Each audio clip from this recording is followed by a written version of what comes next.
so I'm Liz. I'm a theater major here at MSU, and a lot of people, when they think of theater, they think of Broadway musicals and stuff like that. I'm sure that at least a few of you have seen a musical on Broadway. And I really loved going into the city and seeing shows, and I think they're really fun and cool, but it's not really the type of theater that I make. What really draws me to theater is the intimacy that you can achieve with it. It's really a different experience than going to see a movie, which, as much as I love movies, that medium doesn't really lend itself to intimacy as much.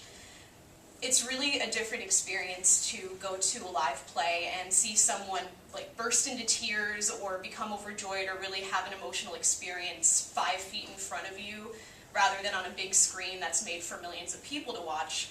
It's really a totally personal experience. So what I find interesting about that is that there's one part of theater that really hasn't been explored, which is the horror genre and utilizing that in live theater, because I think as much as theater can be a personal and emotional experience, it can also be a really scary one. So I've written and directed and produced 2 plays on campus, and they've both been horror plays. And what I really like to do as a director is utilize all the senses and try to engage all your senses, because you can really do that with a live performance. So I've worked with some really talented musicians who go to school here to create kind of a live soundtrack for my plays. I've worked with a lot of really great designers, and I've even burned incense in theaters to really create this whole atmosphere that people can get really lost in.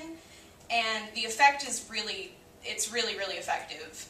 It's different from seeing a horror movie, which it can be really scary to see something scary happen in front of you, but to be in the room while it's happening and to kind of be a part of that experience is really scary. I've had people come up to me after my plays to say, like, that was the most intense 2 hours of my life. I didn't know what was going to happen next, and I was so freaking terrified. So that really makes my day as a director. Like, that makes it all worth it.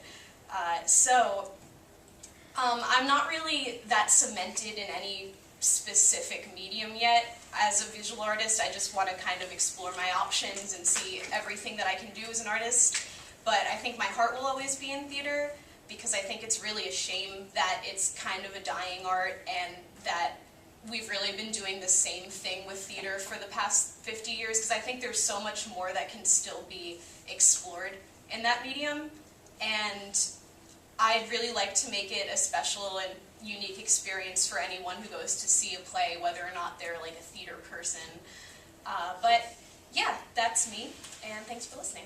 All right.